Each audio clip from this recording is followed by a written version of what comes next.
কিন্তু ইসলাম বললেন আমি নারীদেরকে কোমলতা দিয়ে সৃষ্টি করেছি, আল্লাহু আকবার, সৌন্দর্য দিয়ে সৃষ্টি করেছি, তাদের হৃদয়টা আমি নরম করে দিয়েছি। আপনি দু চারটা মিষ্টি মিষ্টি কথা বলেছেন, সে আস্তে করে নরম হয়েছে। প্রশান্তির বস্তু হিসাবে তৈরি করেছি, প্রশান্তির প্রাণী হিসাবে তৈরি করেছি। সারাদিন আপনি কষ্ট করেছেন, রোদে পুড়েছেন, বৃষ্টিতে ভিজেছেন। যদি উত্তম আদর্শবান স্ত্রী হয় বলবে কি আহারে আপনি সারাদিন কত কষ্ট আমাদের জন্য করেন, রোদে পুড়েন, বৃষ্টিতে ভিজেন, সন্তানের কথা চিন্তা করেন, আমাদের কথা চিন্তা করেন। আপনার কি খারাপ লাগছে নাকি? আপনার কি করতে হবে, কোন খেদমত করব একটু আমাকে বলেন। আপনি একটু বিশ্রাম নেন, ফ্যানটা ছেড়ে দেই, আপনার মাথাটা একটু মাসাজ করে দেই, বলবে কি বলবে না? এবার আল্লাহ রব্বুল আলামিন পৃথিবীর সকল বনি আদমদেরকে বলছে ওয়ালাকাদ কাররামনা বনি আদম ওয়া হামালনাহুম ফিল বাররি ওয়াল বাহর ওয়া রাযাকনাহুম মিনাত الطيبات وفضلناهم على كثير ممن خلقنا تفضيلا পড়ুন আল্লাহু আকবার। ও সান অফ আদম, ও বনি আদম, আদমের সন্তানেরা শোনো শোনো, তোমাদেরকে আমি সৃষ্টি করেছি, আবার উত্তম রিজিক দিয়েছেন কে? সে আল্লাহ বলছে তোমাদেরকে আমি সৃষ্টি করেছি, জলে স্থলে যত ধরনের রিজিক আছে সকল রিজিক দিয়ে আমি তোমাদের জীবনটা বরকতময় করে দিয়েছি। যখন আপনি হাবিবের এই সিরাতটা পড়বেন, জীবনীটা পড়বেন, তখন আপনার চোখ থেকে ঝরঝর করে পানি বের হবে। কত কষ্ট করেছেন আমাদের জন্য। আজ থেকে 1500 বছর আগে তিনি কাঁদছেন, চোখ থেকে ঝরঝর করে মুক্তার দানার মতো পানিগুলো পড়ছে। সাহাবায়ে কেরাম আজমাইন বলছে মা ইউফকিকা ইয়া রাসূলুল্লাহ, কোন জিনিস, কি এমন জিনিস, কোন ব্যথা পেয়েছেন যে আপনি কাঁদছেন, আপনার চোখ থেকে পানি পড়ছে? আল্লাহর হাবিবের কান্না কখনো সাহাবায়ে কেরাম আজমাইন সহ্য করতেন না। যখনই কাঁদতেন সাহাবায়ে কেরামের চোখ থেকেও পানি বের হতো। ইয়া রাসূলুল্লাহ, ইয়া হাবিবাল্লাহ, কেন কাঁদছেন, কাদের জন্য কাঁদছেন? আল্লাহর হাবিব বললেন আমার ভাইদের জন্য কাঁদছি, আমার ভাইদের জন্য। সাহাবায়ে কেরাম আজমাইন বললেন ইয়া রাসূলুল্লাহ, ইয়া হাবিবাল্লাহ, আমরা কি আপনার ভাই নই? আমরা তো আপনার কাছেই আছি। আল্লাহর হাবিব বললেন না, তোমরা আমার ভাই নও, তোমরা হচ্ছ আনতাস সাহাবী, তোমরা আমার সহপাঠী, তোমরা আমার সহযোগী, তোমরা আমার ভাই নও, আমার ভাই হচ্ছে তারা আমি চলে যাওয়ার পর আস্তে আস্তে যেই জেনারেশন তৈরি হবে আমাকে না দেখেও বিশ্বাস করবে, না দেখেও আমার জীবনীটা পড়বে, আমাকে খুঁজবে, আমাকে গবেষণা করবে, আমাকে ভালোবাসবে, তারাই হচ্ছে আমার ভাই। আল্লাহু আকবার। ونؤمن به ونتوكل عليه ونعوذ بالله من شرور أنفسنا ومن سيئات أعمالنا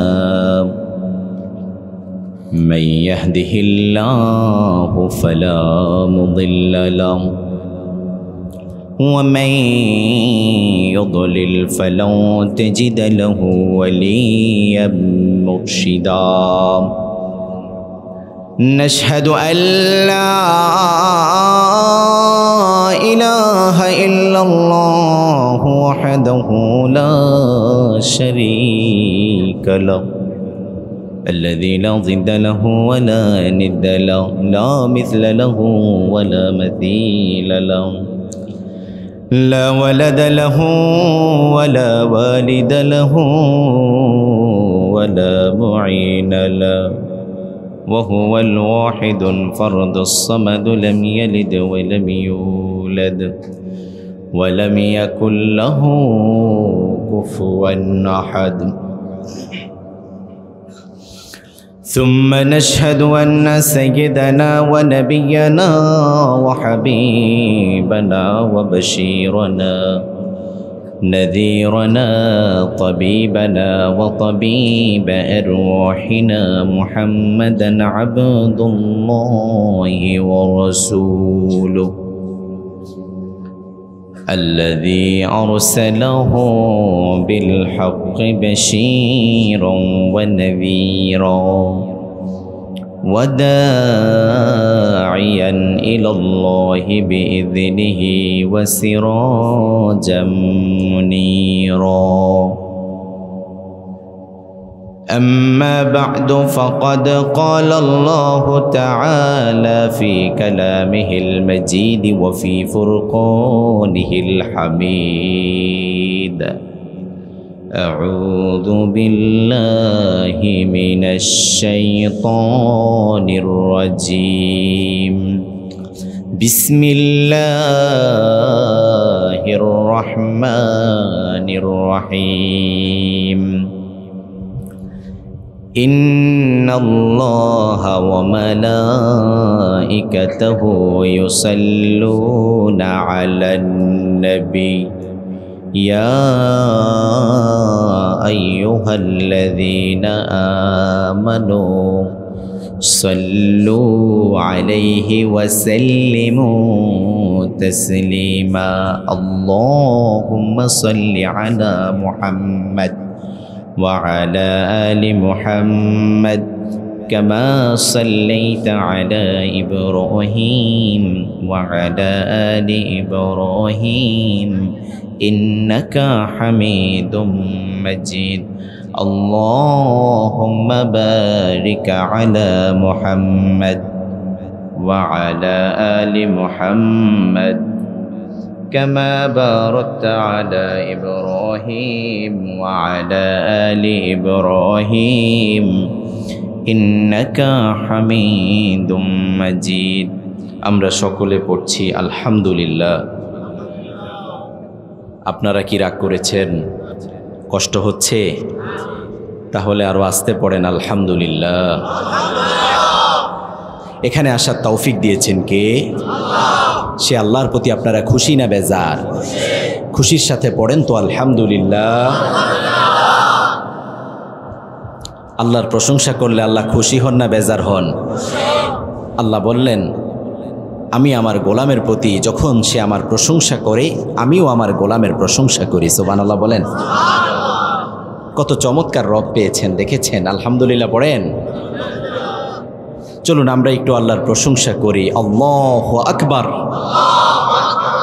কাবীরা আলহামদুলিল্লাহি কাসীরা সুবহানাল্লাহি বুকরাতান ওয়া আসীলা সুবহানাল্লাহি ওয়া বিহামদিহি আদাদা খালকিহি ওয়া রিদা নাফসিহি وزنة عرشه ومداد كلماته لك الحمد يا ربي كما ينبغي لجلال وجهك وعظيم سلطانك لك الحمد بالإيمان لك الحمد بالإسلام لك الحمد বিল কোরআন।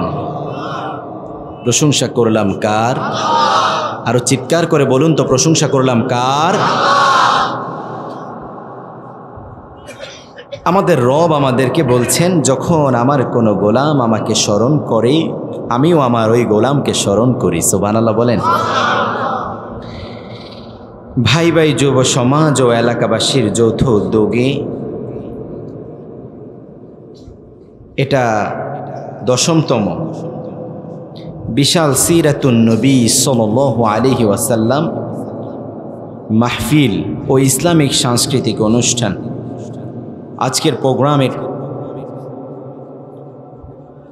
প্রোগ্রামের সম্মানিত সভাপতি, প্রধান অতিথি, প্রধান আলোচক সহ ইতিপূর্বে যিনারা আলোচনা করেছেন এবং মঞ্চে উপবিষ্ট রয়েছেন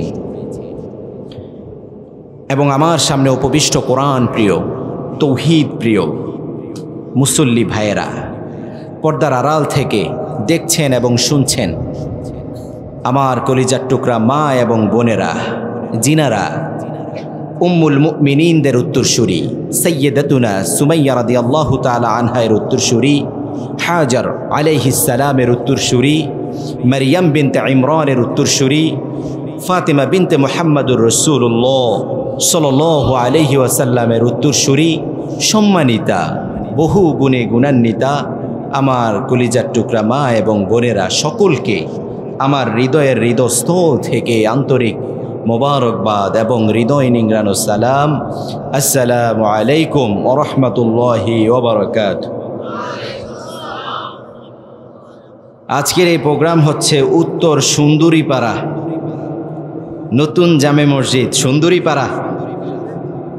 এই অঞ্চলের মানুষ কি সুন্দর বেশি নাকি? আলহামদুলিল্লাহ পড়েন। সুন্দর সুন্দরীদের দ্বারা ভরা এই অঞ্চল নাকি সুন্দরীপাড়া। মাশাআল্লাহ, হাইয়াকাল্লাহ, বারাকাল্লাহ, তাবারাকার রহমান। আমি দোয়া করি আল্লাহ যেন সৌন্দর্য দিয়ে আরো ভরপুর করে দেন এই অঞ্চল দিয়ে, পড়েন আমিন। আল্লাহ তিনার রহমত এবং বরকত দিয়ে যেন এই জমিনকে উজালা করে দেন, পড়েন আমিন। আল্লাহ এটা ওয়াদা করেছেন আমাদের সাথে। আল্লাহ বললেন, লাকাদ খালাকনাল ইনসান ফি আহসান তাকওয়িম। সুবহানাল্লাহ বলেন। রব বললেন, আমি আমার গোলামদেরকে, মানুষদেরকে আমি সুন্দর আকৃতি দ্বারা সৃষ্টি করেছি। সুবহানাল্লাহ বলেন না? মানুষের মতো সৌন্দর্য আর কোনো কিছুর আছে? সুবহানাল্লাহি বিহামদি। সে দেখতে কালো হোক, দেখতে ফর্সা হোক, সৌন্দর্য আছে না নাই? সুবহানাল্লাহ। এর মধ্যে আল্লাহ বাংলাদেশে বেশি সৌন্দর্য দিয়েছেন, আলহামদুলিল্লাহ পড়েন। যেই পোশাক পরবেন দেখবেন তাকে সুন্দর লাগছে। হালাল যেই পোশাক পরবে, সে পাঞ্জাবি পরলেও তাকে মার্জিত লাগবে। সে অন্য তাকওয়ার যে কোনো পোশাক পরবে দেখবেন যে তাকে কি লাগছে? সুন্দর লাগছে, আলহামদুলিল্লাহ পড়েন না? যেহেতু এটা কোরআনের মাজলিস, সিরাতুন নবী মাহফিল, খুব সুন্দর একটা হেডলাইন দিয়েছেন আপনারা। আমরা রসুলের সিরাত অনুযায়ী চলবো, ঠিকই না? একটা জিনিস নিয়ে আমরা পড়ে থাকবো না। আমাদের পেয়ারা নবী হাবিব মুহাম্মদুর রাসূলুল্লাহ সাল্লাল্লাহু আলাইহি ওয়াসাল্লাম কেমন ছিলেন, তিনি কিভাবে চলতেন, কিভাবে খেতেন, কিভাবে স্ত্রীদের সাথে কথা বলতেন, প্রতিবেশীর সাথে কিভাবে আচরণ করতেন, সাহাবায়ে কেরাম আজমাইনের সাথে কিভাবে কথা বলতেন, ছোট্ট শিশুর সাথে কি আচরণ করতেন, সকল কিছু আছে না নাই? যদি সেটা আমরা আমাদের জীবনে অ্যাপ্লাই করতে পারি তাহলে আমাদের জীবনটা সৌন্দর্য দিয়ে ভরপুর করে দিবেন কে? আল্লাহ। আমরা রাসূলের এই সিরাতটা জানবো, আল্লাহ কবুল করেন, পড়েন আমিন। আলোচনার শুরুতে আপনাদেরকে আজকে একটা অনুরোধ করে যাই, একটা নসিহা করছি। পুরো আলোচনা জুড়ে যত কথা হবে তার চেয়ে দামি এই কথা বলবো। এই নসিহা আমি এবং আপনাদের সকলের জন্য, আমার এই মাইকের আওয়াজ যাদের কর্ণকুহুরে পৌঁছে যাচ্ছে সকলের জন্য। আল্লাহর হাবিব মুহাম্মদুর রাসূলুল্লাহ সাল্লাল্লাহু আলাইহি ওয়াসাল্লামের সিরাত, সবচেয়ে প্রসিদ্ধ গ্রন্থের নাম হচ্ছে আর রাহিকুল মাখতুম। কি নাম? আর রাহিকুল মাখতুম। বলেন বলেন বলেন। এবার আরো সহজ করে বলি, বাংলা বাংলা বলবো, যদিও এটা কিতাবের নাম, এর অর্থ যেটা এখন বলবো এটার অর্থ নয়। আমি বাংলায় আপনাদের সহজে বোঝেন এজন্য বলছি। আল্লাহ রাসূল সাল্লাল্লাহু আলাইহি ওয়াসাল্লামের জীবনী, নবী মুহাম্মদুর রাসূলুল্লাহ সাল্লাল্লাহু আলাইহি ওয়াসাল্লামের জীবনীটা পড়বেন তো ইনশাআল্লাহ। আজকে নিয়ত করেন যে আমরা হায়াতে আর যতদিন বাঁচি, আজকে নিয়ত করলাম, চেষ্টা করব আগামী দিন কিংবা কিছুদিনের মধ্যে আল্লাহর রাসূলের জীবনীটা কিনে পড়া শুরু করতে। কারা কারা পড়বেন না একটু হাত তোলেন তো। না বুঝে তুলে ফেলছেন, ঠেলার চোটে উঠিয়ে ফেলছে নাকি? আল্লাহ বললেন আমি এটা নিব না, আমি নিব ভিতর। সুবহানাল্লাহ বলেন। আল্লাহ বাহির দেখেন না, আল্লাহ কি দেখেন? নিজের পরিচয় দিতে গিয়ে বললেন, হু আল্লাহ হুল্লাযী লা ইলাহা ইল্লাহু আলিমুল গায়বি ওয়াশ শাহাদা হুয়ার রহমানুর রহিম। পড়ুন আল্লাহু আকবার। নিজের পরিচয় দিতে গিয়ে রব বলছেন, শোনো তোমার রব কেমন রব জানো নাকি? রব কোরআনের অসংখ্য অগণিত জায়গায় নিজের পরিচয় দিয়েছেন, কি দেন না? এখানেও নিজের পরিচয় দিতে গিয়ে বললেন আলিমুল গায়বি ওয়াশ শাহাদা। তোমার রব কেমন জানো নাকি? প্রকাশ্য অপ্রকাশ্য সকল কিছু জানেন কি? সে আল্লাহ বলছেন লা ইয়ালামুল গায়বা ইল্লাল্লাহ। পৃথিবীতে তোমার রব ছাড়া কেউ গায়েব জানেন না। আল্লাহু আকবার। আল্লাহ ছাড়া কেউ গায়েব জানেন নাকি? মাজারে যেই ব্যক্তি শুয়ে আছে সে জানে নাকি? আপনার পীর জানেন নাকি? আপনার মুর্শিদ জানেন নাকি? জানে? কেউ জানে? একমাত্র জানেন কি? নবীরা গায়েব জানতেন নাকি? জানতেন? যদি নবীরা যদি গায়েব জানেন তাহলে তো আল্লাহর এই কথা মিথ্যা। নাউজুবিল্লাহ বলেন। আল্লাহ বললেন লা ইয়ালামুল গায়বা ইল্লাল্লাহ, পৃথিবীতে গায়েবের মালিক কেউ নয় তোমার আল্লাহ ছাড়া। সুবহানাল্লাহ বলেন। অদৃশ্য, অদৃশ্যের মালিক একমাত্র কে? আপনার ভিতরে কি চলছে জানেন কে? কেউ যেটা দেখে না সেটা দেখেন কে? কেউ যেটা দেয় না সেটা দেন কে? কেউ যেটা শোনে না সেটা শোনেন কে? আপনারা হাত তুলে ফেলছেন, কিন্তু আপনাদের হৃদয় ছিল অন্য একটা, ঠিকই না? হৃদয় ছিল যে আমরা পড়ব, কিন্তু হাত তুলে ফেলছেন কি না পড়ার দলে নাকি? এবার একটু হাত তোলেন তো, আল্লাহর হাবিবের সিরাতটা কারা কারা পড়বো ইনশাআল্লাহ? আল্লাহ কবুল করেন, পড়েন আমিন। আপনি সিরাতটা যখন খুলবেন, সিরাতটা যখন খুলবেন তখন দেখবেন নবী কেমন ছিলেন, কত যন্ত্রণা সহ্য করেছেন এই উম্মতের জন্য। তিনি কেমন ছিলেন পিতা হিসাবে, কেমন ছিলেন স্বামী হিসাবে, কেমন ছিলেন লিডার হিসাবে, কেমন ছিলেন দলনেতা হিসাবে, কেমন ছিলেন যুদ্ধের ময়দানে বীর হিসাবে। সকল কিছু আছে না নাই? এটা মনে হয় আমি বানিয়ে বললাম নাকি? সকল কিছু সিরাতের মধ্যে আছে না নাই? কিয়ামতের কঠিন দিনে যখন কেউ কাউকে খুঁজবে না, কেউ কাউকে চিনবে না, কেউ কাউকে পরিচয় দিতে পারবে না, কেউ কাউকে যখন পরিচয় দিবে না, স্বামী স্ত্রীকে দেখলে দৌড়ে পালাবে, সন্তান বাবা মাকে দেখলে উল্টো দিকে দৌড় দিবে। এই অবস্থায় আল্লাহর হাবিব সাল্লাল্লাহু আলাইহি ওয়াসাল্লাম সিজদায় পড়ে আল্লাহ তাআলার কাছে কাঁদতে থাকবেন, সারাক্ষণ সিজদায় পড়তে থাকবেন। সবাই বলবে ইয়া নাফসি, হায় আফসোস, আজকে আমার কি হবে, বিচার কার্য কেন শুরু হয় না? দূর থেকে একটা আওয়াজ ভেসে আসবে, দূর থেকে একটা আওয়াজ মিষ্টি গলায় ভেসে আসবে, করুণ সুর ভেসে আসবে, উম্মতি উম্মতি। আল্লাহু আকবার। আল্লাহর হাবিব সিজদায় পড়ে কাঁদতে থাকবেন, আমার উম্মতদের জন্য কি হবে। এই কান্না উম্মতের শাফায়াতের জন্য কান্না নয়, এই কান্না হচ্ছে আল্লাহ আপনি বিচার শুরু করেন। যদি বিচারটা শুরু করা যায় তাহলে আশা করা যায় কাউকে কাউকে জান্নাতে দেওয়া যাবে। আল্লাহু আকবার। আর যদি বিচারই শুরু না হয় কিভাবে সিদ্ধান্ত নেবেন? যদি আগে বিচার শুরু হয় তাহলে বোঝা যাবে তার জেল হবে না জরিমানা হবে, ফাঁসি হবে না কি হবে। কিন্তু কিয়ামতের কঠিন দিনের বিচার আপনার আমার দেশের মতো হবে না। হবে নাকি? মন চেয়েছে একজনকে ফাঁসি দিয়ে দিছে, মন চেয়েছে গুম করে ফেলেছে, মন চেয়েছে আয়না ঘরে ঢুকিয়ে দিছে, আছে না নাই? এটা তো বানিয়ে বলছি, এটা বানিয়ে বলি নাই। মন চেয়েছে যারা এই কোরআনের হক কথাগুলো বলে বিভিন্ন ধরনের সাক্ষী জোগাড় করে মামলা দিয়ে হামলা দিয়ে গুম করে হত্যা করে ফেলেছে, আছে না নাই? হয়েছে কি না? আমার শরিয়া কি বলছে?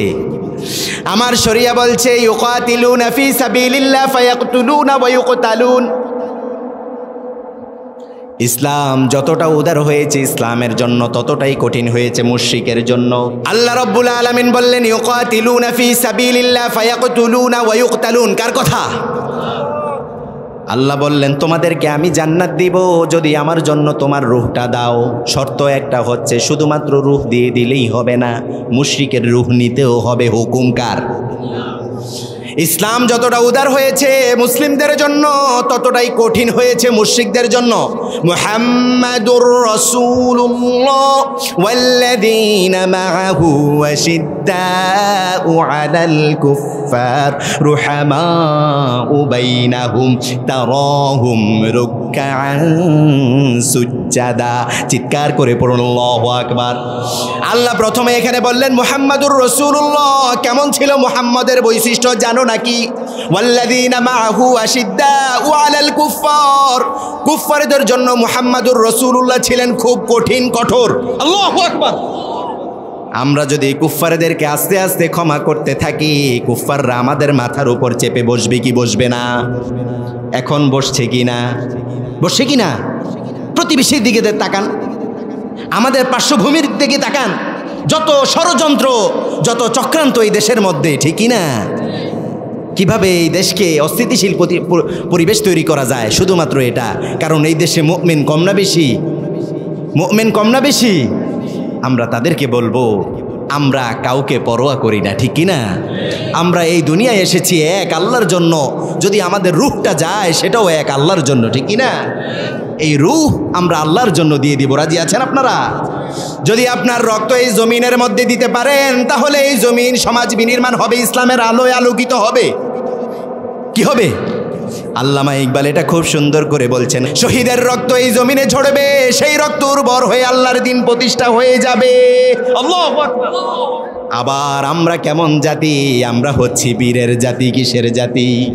আজকে আমরা কোরআনুল কারীমের আলোকে ইসলামে নারীর কি মর্যাদা দিয়েছে সেটা নিয়ে অল্প সময় কথা বলবো। রাজি আছেন ইনশাআল্লাহ?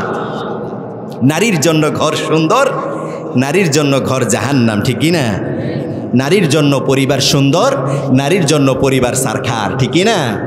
নারীর জন্য এই রাষ্ট্র, এই সমাজ সুন্দর, নারীর জন্যই আবার কি সকল কিছু ধ্বংস। এক নারী আমাদেরকে ধ্বংস করে গেছে না? সে কি নারী ছিল নাকি? অনেকে হাসছে, মাআযাল্লাহ। ইয়া সালাম। আল্লাহ আমাদেরকে এই ধরনের লেডি ফেরাউন থেকে হেফাজত করেন, পড়েন আমিন। যারাই সহানুভূতি দেখাবে জালিমের প্রতি, মনে রাখতে হবে গোপনে তাদের সাথে তাদের সম্পর্ক আছে, ঠিক কি না? আপনি সহানুভূতি কোন হিসাবে দেখান? আমি তো আমার চর্মচক্ষু দ্বারা দেখেছি, আমার চোখের সামনে আমার ভাইকে হত্যা করেছে। আপনি সহানুভূতি দেখাতে পারেন, আমি তো দেখাতে পারি না। আমি দেখেছি আমার ভাইকে কিভাবে 16 বছর 17 বছর গুম রেখেছি। আমি আমার চোখের সামনে দেখেছি অসংখ্য অগণিত জনকে ব্রাশ ফায়ার করে হত্যা করেছি। আপনি কিভাবে বলেন না? বলার দরকার নাই হুজুর। এই সমাজ কি এভাবেই যাবে? আপনার মৃত্যু কি এভাবেই হবে নাকি? আল্লাহর সামনে দাঁড়াতে হবে না আমার ভাইয়েরা? দাঁড়াতে হবে কি হবে না? 3টা প্রশ্নের মধ্যে একটা প্রশ্ন হচ্ছে ওয়ামান দীনুক, পৃথিবীতে যে জীবন ব্যবস্থায় তুমি ছিলা, যেই মতাদর্শে তুমি ছিলা, সেটা কি আমাকে বলো। আপনি মনে হয় বলতে পারবেন দীনুল ইসলাম, এটা মনে হয় বলতে পারবেন। বলতে পারবেন নাকি?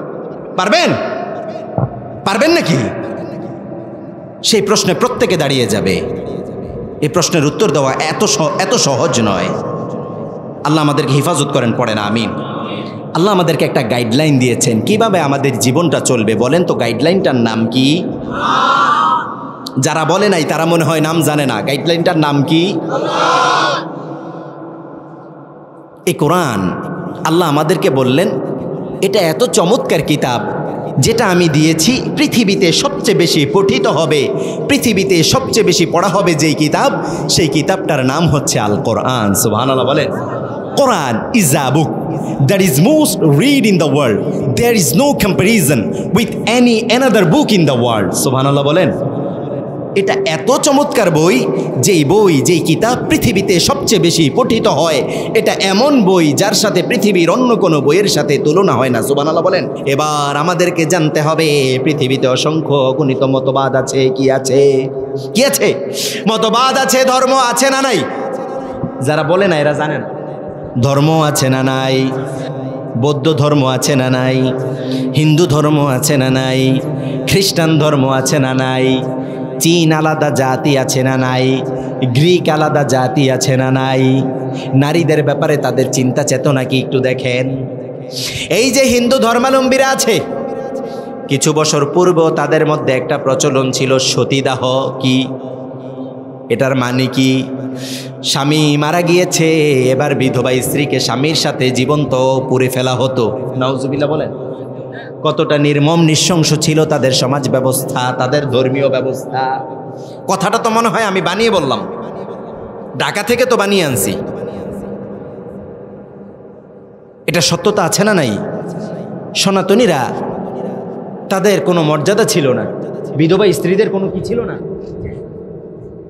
কিন্তু আপনার ইসলাম দেখেন কত সুন্দর। বিধবাদেরকে আল্লাহ কি করলেন? সিস্টেম্যাটিক ভাবে বললেন তোমরা ইদ্যত পালন করো, তারপরে আবার বিবাহের ব্যবস্থা আছে না নাই? মর্যাদা দিলেন কে? কিন্তু সনাতনীদের দিকে একটু তাকান, নারীরা তাদের পিতা মাতার কোনো সম্পদ তারা পায় না। পায় নাকি? নারীরা তাদের সম্পদ পায় না। আজকে নারীবাদীরা এত কথা বলে, আমার কাছে মনে হয় শুধুমাত্র হিন্দু নারীদেরকে নিয়ে তাদের কাজ করা উচিত, মুসলমানদেরকে নিয়ে তাদের মাথা ঘামানোর কোনো দরকার। শাহাবাগীগুলা যাদের গায়ে দুর্গন্ধ, গোসল করে না একদিনও, এরা কি করে? নারীদেরকে নিয়ে কাজ করার চিন্তা করে। নিজেদেরই অবস্থা ভালো না, পোশাক আশাক ঠিক নাই, টাকার অভাবে পোশাক কিনতে পারে না, এরা নারীদের পোশাক নিয়ে চিন্তা করে। মুসলিম নারীদেরকে নাকি ঘরে আবদ্ধ করে রাখা হয়েছে। মুসলিম নারীদেরকে কি আবদ্ধ করে রাখা হয়েছে? বরং ইসলাম কত সুন্দর। বললেন কি, ইলমুন তালাবুল ইলম ফরিদা আলা কুল্লি মুসলিম। সুবহানাল্লাহ বলেন। সকলের জন্য ইলম, জ্ঞান অর্জন করা আল্লাহ কি করে দিলেন? ফরজ করে দিলেন। সুবহানাল্লাহ বলেন না। আজকে মুসলিম নারীদের দিকে তাকান, কত বড় বড় পর্যায়ে তারা আছে। যেমন ইসলামের দিক থেকে আছে, তেমনই দুনিয়ার থেকে সম্মানিত আছে না নাই? তার মানে আমরা এক নম্বরে দেখলাম সনাতনীদের মধ্যে তারা তাদের নারীদেরকে অধিকার দিতে পারে, কিন্তু একই দিকে আপনি উল্টো দিকে তাকান, মুসলিমরা নারীদের অধিকার দিয়েছে কি দেয় নাই? এবার আপনি চিন্তা করেন বৌদ্ধ ধর্মের দিকে তাকান। বৌদ্ধ ধর্মের একটা কনসেপ্ট হচ্ছে, তাদের ধর্মে নারীদের প্রতি চিন্তা ভাবনা হচ্ছে সকল পাপের মূল হচ্ছে নারী। নাউজুবিল্লাহ বলেন। যেই কোনো পাপ হতো, সমাজে কোনো সমস্যা হতো, তারা নারীদেরকে দায়ী করত। নাউজুবিল্লাহ বলেন না। সকল পাপের জন্য তারা চিন্তা করত এটার জন্য নারী দায়ী। এবং তারা চিন্তা করত, তাদের মধ্যে একটা মতবাদ আছে, তাদের মধ্যে একটা বহু প্রচলিত কথা আছে, মানুষের জন্য প্রলোভনের যতগুলো ফাঁদ বিস্তার করা হয়, যতগুলো ফাঁদ রেখা রাখা হয়েছে, যতগুলো ফন্দি আটা হয়েছে, তার মধ্যে তন্মধ্যে সর্বশ্রেষ্ঠ হচ্ছে নারী। তন্মধ্যে শ্রেষ্ঠ কি? কিন্তু ইসলামের কথা এটা নয়। ইসলাম বলল পুরুষের জন্য নারী ফিতনা, নারীর জন্য পুরুষের ফিতনা। আছে না নাই? আছে না নাই? ইন্না কাইদাকুন্না আযীমা, কিন্তু পুরুষের জন্য নারী হচ্ছে সবচেয়ে বড় ফিতনা। যেখানে শয়তানের কথা বলা হয়েছে, ইন্না কাইদাশ শাইতানি কানা দাঈফা, নিশ্চয়ই শয়তানের ধোঁকা, শয়তানের কায়দা খুব দুর্বল। খুব কি? শয়তানের ফাঁদ হচ্ছে দুর্বল, কিন্তু নারীর ফাঁদ কি? কঠিন। নারীর ফাঁদ কি? কিন্তু একইভাবে আবার পুরুষদেরকে বললেন নারীদের জন্য যেমন পুরুষ ফিতনা, পুরুষের জন্য নারী ফিতনা। একভাবে আল্লাহ নারীদেরকে চাপিয়ে দেন নাই। এই কথা বলেন নাই নারীরাই খারাপ, নারীদের জন্যই যত সমস্যা, এই কথা আল্লাহ একবারও বলেন নাই। বলেছেন নাকি? কিন্তু বৌদ্ধরা বলছে যত ধরনের অসঙ্গতি আছে তার সব কিছুর মূল হচ্ছে নারী, কিন্তু ইসলামে এই কথা বলে নাই। তার মানে হিন্দু, তার মানে বৌদ্ধ, তারা ইসলামে তারা নারীদেরকে কখনো কি দিতে পারে নাই? মর্যাদা দিতে পারে। এবার আমরা একটু ইহুদি ধর্মের দিকে তাকাবো। এ ধর্মে নারী সম্পর্কে বলা হয়েছে সতী নারী, কুমারী নারী, ভালো নারী, আদর্শবান নারীর চেয়ে একজন সবচেয়ে পাপিষ্ঠ পুরুষও বড়। নাউজুবিল্লাহ বলেন। একজন সতী নারীর চেয়ে সবচেয়ে পাপিষ্ঠ পুরুষও নাকি উত্তম। নাউজুবিল্লাহ বলেন না। কারা বললেন? কারা বললেন? কারা বললেন? ইহুদিরা। কারা? নাউজুবিল্লাহ বলবেন না। কিন্তু আমাদের কাছে আল্লাহ কি বললেন? আমার কাছে সেই উত্তম যার তাকওয়া বেশি, যে আমাকে ভয় করে বেশি, যে মুমিন হয়েছে, যে মুসলিম হয়েছে, যে মুসলমান হয়েছে, যে মুহসিনিন হয়েছে, সেই আমার কাছে সবচেয়ে প্রিয়। আল্লাহু আকবার। এখানে কে পুরুষ হলো কে নারী হলো সেটা দেখার বিষয়। যার তাকওয়া যত বেশি মর্যাদা তার বেশি, যার তাকওয়া যত বেশি আল্লাহর কাছে ভালোবাসার পাত্র পাত্রী সে বেশি। আল্লাহু আকবার। ইহুদিরা বলছে একজন সতী নারীর চেয়ে একজন সবচেয়ে পাপিষ্ঠ ব্যক্তি হচ্ছে কি? উত্তম। নাউজুবিল্লাহ বলেন। কোনো মর্যাদা আছে? কোনো মর্যাদা আছে? না। এবার আপনি খ্রিস্টান ধর্মের দিকে তাকান। খ্রিস্টান ধর্মের মতে নারীরাই হচ্ছে নরকের প্রবেশদ্বার, নারী হচ্ছে দোজকের দরজা। নাউজুবিল্লাহ বলেন। খ্রিস্টানদের চিন্তা ভাবনা হচ্ছে, তাদের মতবাদ হচ্ছে, তারা স্পষ্টভাবে ঘোষণা দিয়েছে নারীরাই হচ্ছে দোজখের দরজা, জাহান্নামের দরজা। কি বলেছেন? জাহান্নামের। নাউজুবিল্লাহ বলেন না। সপ্তদশ শতাব্দীতে কাউন্সিল অব দ্য ওয়াইজ এর অধিবেশনে সর্বসম্মতিক্রমে এই সিদ্ধান্ত গৃহীত হয়, the women has no soul, মানে নারীদের কোনো আত্মা নাই, তাদের কোনো রূহ নাই, তাদের কোনো মন নাই, তারা হচ্ছে হার্টলেস, তাদের ভিতরে কোনো মানবিকতা নাই। নাউজুবিল্লাহ বলেন। আল্লাহ এখানে প্রশান্তি রেখেছেন কি রাখেন নাই? তার ছোট্ট কোমল হাতে যখন আপনার মাথাটা মাসাজ শুরু করবেন, আস্তে আস্তে মাথার ব্যথাটা কি হয়ে যাবে? ভালো হয়ে যাবে কি যাবে না? আবার ইসলাম বলছে স্বামী স্ত্রী যতক্ষণ একসাথে থাকে সওয়াব দিয়ে ভরপুর করে দেন কে? সাহাবায়ে কেরাম আজমাইন বললে ইয়া রাসূলুল্লাহ স্ত্রীর কাছে থাকবো এজন্য আবার সওয়াব আছে নাকি? আল্লাহর হাবিব বললেন অবশ্যই আছে, অবশ্যই আছে। তুমি যদি তোমার স্ত্রীর কাছে যাওয়া ছাড়া অন্য কোনো নন মাহরামের কাছে যাও, এমন নারীর কাছে যাও যেই নারী তোমার জন্য হারাম, তাহলে গুনাহ আছে না নাই? আল্লাহর হাবিব বললেন তাহলে গুনার উল্টাটা কি? বলল সওয়াব। আল্লাহর হাবিব বললেন সওয়াব দিয়ে তোমাদের জীবনটা আল্লাহ উজালা করে দিবে। সুবহানাল্লাহ।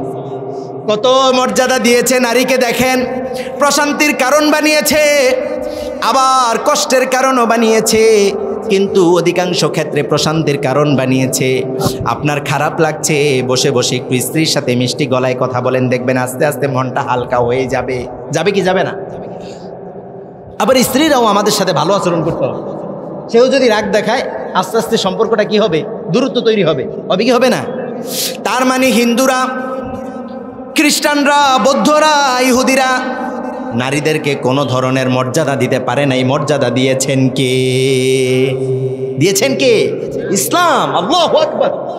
আমার রব আপনাদের মর্যাদা দিয়েছেন, করেছেন সম্মানিত। চীন সভ্যতায় বলা হয়েছে, নারীদের অবস্থার বিবরণ দিতে গিয়ে বললেন, এক চীনা নারী বললেন, জনৈকা চীনা নারী বললেন, পৃথিবীর সবচেয়ে হতভাগা জাতি, হতভাগ্য প্রাণী হচ্ছে নারী। নাউজুবিল্লাহ বলেন। জগতে নারীর মতো নিকৃষ্ট কিছু নাই। নাউজুবিল্লাহ বলেন না। এক নারী বলতেছে, নিজে নারী হয়ে কি বলতেছে? পৃথিবীতে নারীর চেয়ে নিকৃষ্ট।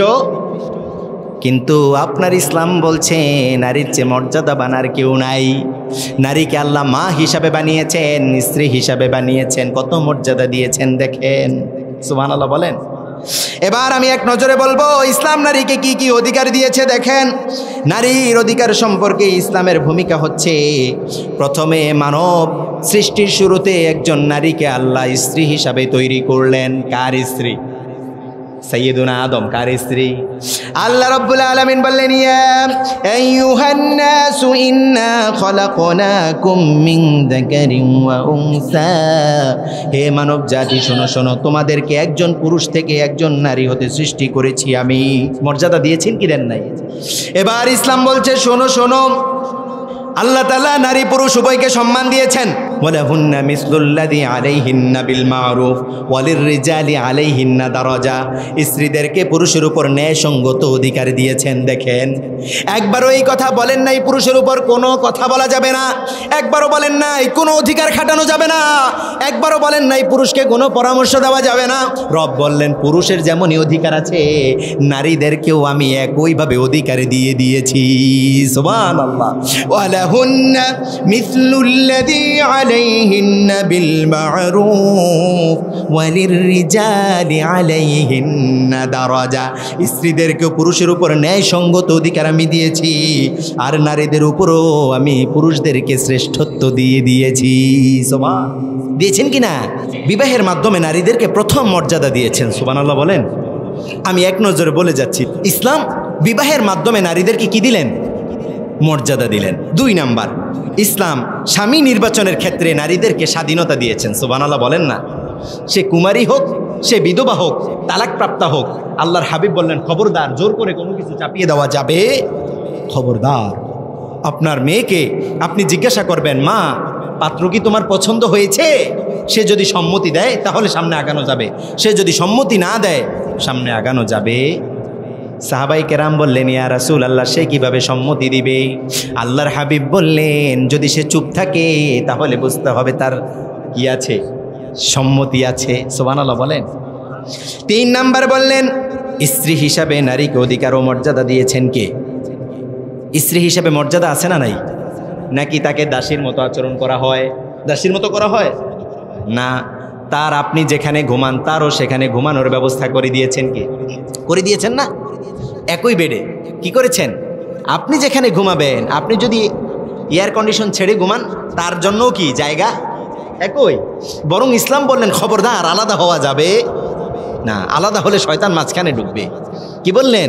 যত একসাথে থাকা যায়, একসাথে থাকলে সগীরা গুনাহগুলো মাফ করে দিবেন কে? সওয়াব দিয়ে ভরপুর করে দিবেন কে? ইসলাম আপনাকে 1 নম্বরে বললেন বিবাহের মাধ্যমে নারীদেরকে অধিকার দেওয়া হয়েছে। 2 নম্বরে বললেন স্বামী নির্বাচনের ক্ষেত্রে অধিকার দেওয়া হয়েছে। 3 নম্বরে বললেন স্বামী নির্বাচনের ক্ষেত্রে দেওয়া হয়েছে। 3 নম্বরে বললেন স্ত্রী হিসাবে নারীদেরকে মর্যাদা দেওয়া হয়েছে। 4 নম্বরে বললেন মোহর দানের মাধ্যমে নারীদেরকেও মর্যাদা দেওয়া হয়েছে। তাদের মোহর ছাড়া বিবাহ হবে নাকি? তিনাকে আপনি যদি একান্তে পেতে চান তাহলে তাদেরকে মোহর দিয়ে পেতে হবে। সুবহানাল্লাহ, বাড়িতে গিয়ে বললেন। 5 নম্বরে বললেন তাদের যে প্রাইভেট টাইম, এই প্রাইভেট টাইমের ব্যাপারেও তাদের জন্য একান্তে অনুমতির প্রয়োজন আছে না নাই? আপনার শরীরের কি অবস্থা? আবার তাদের যখন নিষিদ্ধ সময় তখন নিষেধ করে দিয়েছেন কে? কত সিস্টেম আল্লাহ দেখিয়েছেন, মর্যাদা দিয়েছেন কি দেন নাই? আল্লাহ চাইলে পারতেন যে কষ্টের সময়ও কি করতেন, তোমার যেমন ইচ্ছা, তুমি তো স্বামী, যেমন ইচ্ছা এমনই করতে পারবা না, এটা আল্লাহ করেন নাই। বললেন তিনাদের যখন কষ্ট হয় তখন তিনাদের প্রতি কি করো? সবর করো। সুবহানাল্লাহ বলেন না। নারীদের জন্য আমি অল্প কিছু কথা বলছি, যেহেতু সময় সংকীর্ণ। একজন নারী যদি সহজে জান্নাতে যেতে চায় সে 4টা কাজ করবে। কয়টা? আল্লাহর হাবিব বললেন এই 4টা কাজ করলে তাকে আমি সুপারিশ করে আল্লাহর সুন্দর জান্নাতে প্রবেশের ব্যবস্থা করে দিব। সুবহানাল্লাহ বলেন। 1 নম্বরে হচ্ছে আল মারআতু ইযা সাল্লাত খামসাহা, প্রতিদিন 5 ওয়াক্ত নামাজ। কয় ওয়াক্ত? প্রতিদিন 5 ওয়াক্ত নামাজ খুশু খুজুর সাথে সময় মতো ওয়াক্ত মতো আদায় করে নেবেন। 2 নম্বর কাজ হচ্ছে সামাত শাহরাহা, যখন রমজানুল মুবারক আসবে সিয়ামটা ঠিকঠাকভাবে আদায় করতে হবে। আল্লাহর হাবিব বললেন as-সাওমু জুন্নাহ, as-সাওমু জুন্নাহ, সিয়াম হচ্ছে ঢাল স্বরূপ। খবরদার ঢালটা যেন ছিদ্র না হয়ে যায়। সাহাবায়ে কেরাম বললেন ইয়া রাসূলুল্লাহ ঢালটা ছিদ্র হয় কিভাবে? এবার আল্লাহর হাবিব বললেন সিয়াম নামক ঢাল 2টা কারণে ধ্বংস হয়ে যায়, ছিদ্র হয়ে যায়। 1 নাম্বার হচ্ছে আল গীবা, যদি গীবত করে সিয়াম নামক ঢালটা নষ্ট হয়ে যায়। 2 নাম্বার হচ্ছে বিক্কাদিবিন, যদি মিথ্যে বলে সিয়াম নামক ঢাল নষ্ট হয়ে যায়। তার মানে সিয়াম অবস্থায় এই 2 কাজ করা যাবে। সিয়ামের বাইরে মনে হয় করা যাবে? সিয়ামের বাইরে করা যাবে নাকি? কোনো অবস্থাতে করা যাবে? নারীদের এই বিষয়টা একটু বেশি। আমার মায়েরা বোনেরা রাগ করিয়েন না। অনেকের মধ্যে দেখা যায় গীবত, 3 জন মিলেছে, একজনের নামে অপরজনের নামে মিষ্টি লাগিয়ে লাগিয়ে, বাদাম যেমন লবণ ছাড়া ভালো লাগে না, এই কথার মধ্যে মনে হচ্ছে অপর একজনকে টেনে তার নামে বদনাম গীবত না করলে ভালো লাগে না। আমার বোনেরা মায়েরা নিজের জীবনটা নষ্ট করবেন না অন্যের গীবত করে, আপনার পাপের পাল্লা কি হবে? বাড়ি হবে। সেদিন কিয়ামতের দিন বলবেন, আফসোস করবে, বলবেন মালি হাযাল কিতাব লা ইউগাদিরু সগীরা ওয়ালা কাবীরান ইল্লা আহসাহা। আফসোস, এটা কেমন কিতাব যেখানে আমার ছোট কথা ছোট কাজটাও বাদ পড়ে নাই, আবার বড় কাজটাও বাদ পড়ে নাই। আল্লাহু আকবার। আফসোস করে বলবেন। গীবত, মিথ্যে কথা, এগুলো করা যাবে। 3 নাম্বার বললেন আল্লাহর হাবিব বললেন তাআত বালাহা, স্বামীর আনুগত্য করতে হবে। ফরজ করেছেন কে?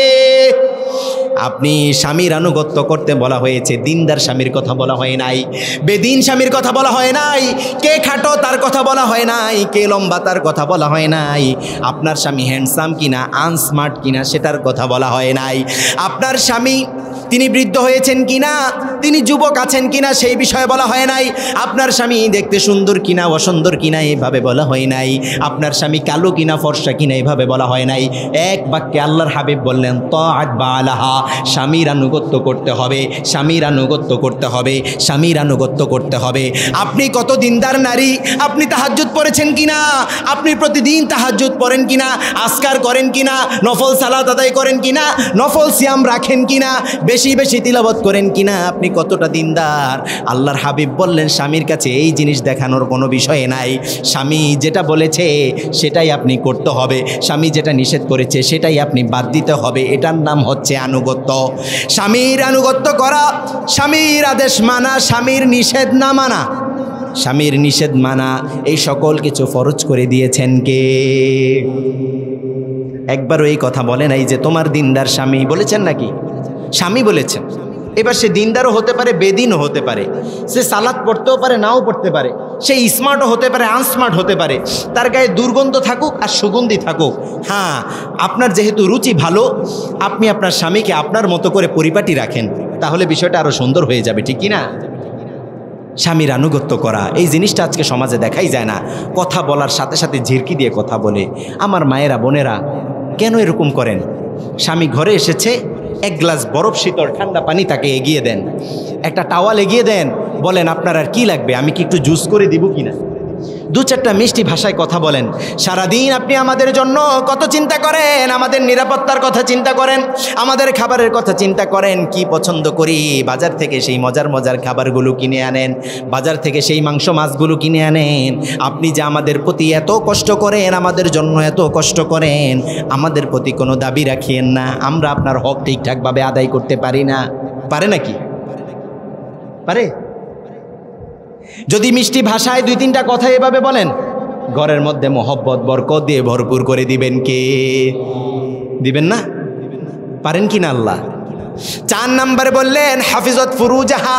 এটা কোনো বিবাহিত নারীদের জন্য শুধুমাত্র নয়, কি বিবাহিত কি অবিবাহিত, কি ছোট কি বড়, কি বৃদ্ধা কি তালাকপ্রাপ্তা কি বিধবা, সকলের জন্য বললেন হাফিজত ফুরুজাহা। তোমার প্রাইভেট, তোমার লজ্জাস্থানটা হেফাজত করতে হবে। এই 4টা কাজ যেই নারী করবে, আল্লাহর হাবিব বললেন আমি তার দায়িত্ব নিয়ে আল্লাহর সুন্দর জান্নাতে তাকে প্রবেশ করিয়ে দিব। সুবহানাল্লাহ। কি করে দিবেন? আল্লাহর সুন্দর জান্নাতে। এই 4টা কাজ যে নারী করবে, অনেক কঠিন কাজ মনে হয়, অনেক কঠিন কাজ। সালাত আদায় করবে, সিয়াম রাখবে, নিজের লজ্জাস্থান হেফাজত করবে, স্বামীর আনুগত্য করবে। কত সহজ। ঢাকা বিশ্ববিদ্যালয় থেকে পড়াশোনা করা উচ্চশিক্ষিত এক নারী 55 বছর বয়সে এসে বলতেছে আফসোস, কি দরকার ছিল এত শিক্ষিত হবার, অল্প বয়সে 14-15 বছর বয়সে বিয়ে করতাম, স্বামীকে একটু বাতাস করতাম, খাবার খাওয়াতাম, তার খেদমত করতাম, জীবনটা কত সুন্দরভাবে চলে যেত। আফসোস করে বলেছি। এটা আমার বানানো কথা নয়। কি দরকার আপনার কাঁধে এত দায়িত্ব নেওয়া, যেখানে আল্লাহ আপনাকে অন্যের দায়িত্ব করে পাঠিয়েছেন। সুবহানাল্লাহ বলেন। আল্লাহ আমাদের স্ত্রীদেরকে, আমাদের মায়েদেরকে, বোনদেরকে কবুল করেন, পড়েন আমিন। আমাদের স্ত্রীদেরকে আমাদের জন্য হৃদয় শীতল করা, চক্ষু শীতল করা হিসাবে কবুল করেন, পড়েন আমিন। আমাদেরকেও তিনাদের জন্য যেন আল্লাহ চক্ষু শীতল করা, হৃদয় শীতল করা হিসাবে কবুল করেন, পড়েন আমিন। হাযা মা ইনদি ওয়াল ইলমু ইনদাল্লাহ আলাইহি তাওয়াক্কালতু ওয়া ইলাইহি উনীব। আসসালামু আলাইকুম ওয়া রাহমাতুল্লাহি তাআলা ওয়া বারাকাতুহু। যা কিছু বলেছি আমি সহ আল্লাহ যেন সকলকে আমল করার তৌফিক দান করেন, আমরা সবাই পড়ি আমিন।